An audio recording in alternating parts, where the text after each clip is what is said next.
very popular and powerful talk by Sir Ken Robinson titled "Do Schools Kill Creativity?" This talk is one of the most wanted TED talks in the world because it discusses something that affects very student, teacher, and parent. Our education system and how it treats creativity. Sir Ken Robinson starts his talk with humor and stories, which make his message very interesting and easy to understand. He speaks about how schools around the world have a similar pattern. They focus more on academic subjects like math, science, and languages, while creativity subjects like art, music, and dance are often treated as less important. He argues that creativity is just as important as literacy, and it should be given the some respect and value.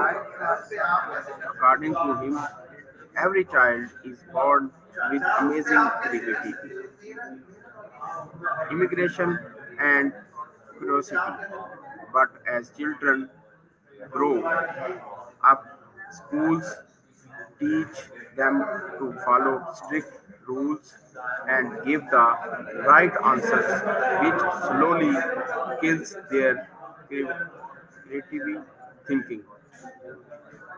Robinson gives a beautiful example of a young girl named Gillian Lenny, who later became a famous dancer and choreographer. When she was a child, teachers thought she had a learning problem because she could not sit still in class.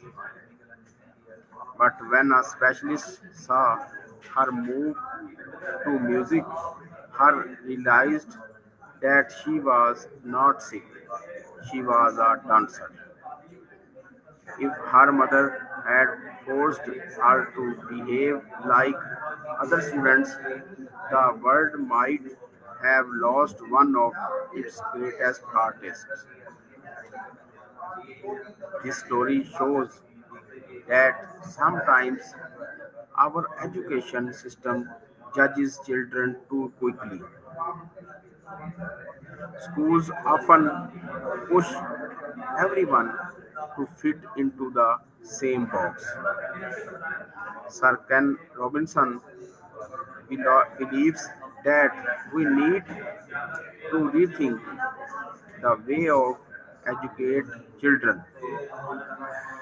Every children learns differently, and education should encourage different kinds of intelligence, not just academic intelligence.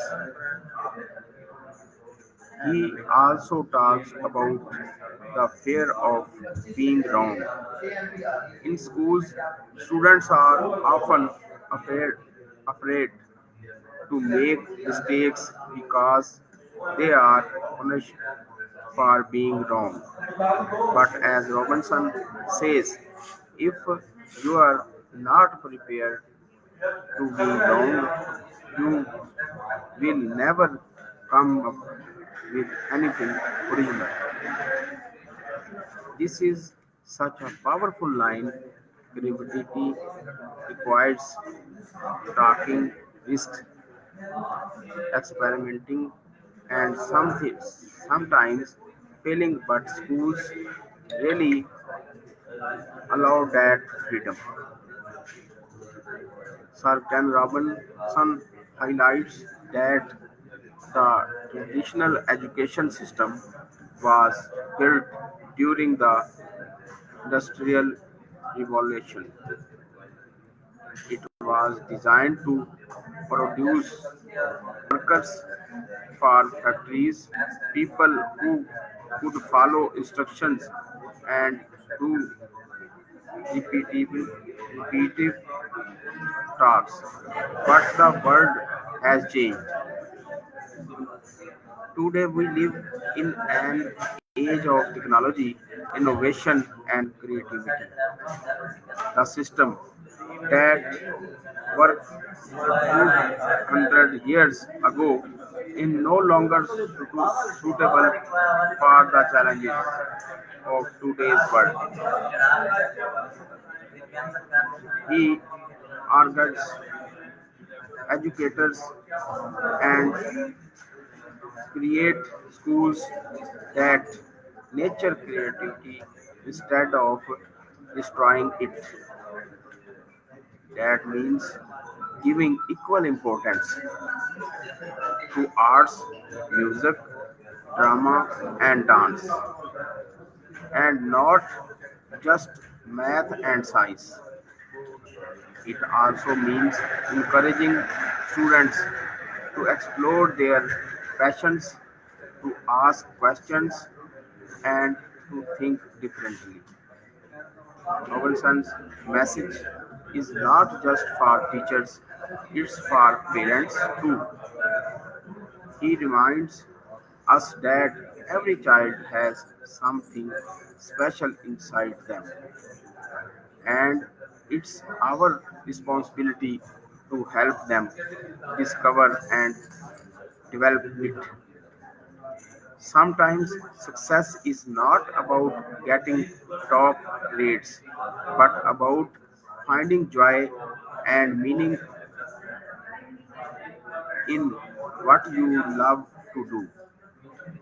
What makes this talk even more special is the way Sir Ken Robinson delivers it. He speaks with warmth, humor, and honesty. He tells stories and that make people laugh, but also think deeply. His words are simple, but the message is very powerful. We need to change how we think about intelligence and creativity. In conclusion, do schools kill creativity is not just a question, it's a challenge to all of us. It asks us to look at education with fresh eyes. Are we preparing our children for the future? Or we just training them to repeat the past? Sir Ken Robinson's vision of the world where education inspires curiosity, celebrate immigration, and value every kind of intelligence, artist, emotional, and creative, creative, not just academic. This talk teaches us that true education is not about filing minds with facts. It's about lighting the fire of immigration. So, if schools want to build the leaders, inverters, inventors, and artists of tomorrow, they must give creativity the space it deserves. Thank you for watching my video. Assalamu alaikum warahmatullahi wabarakatuh.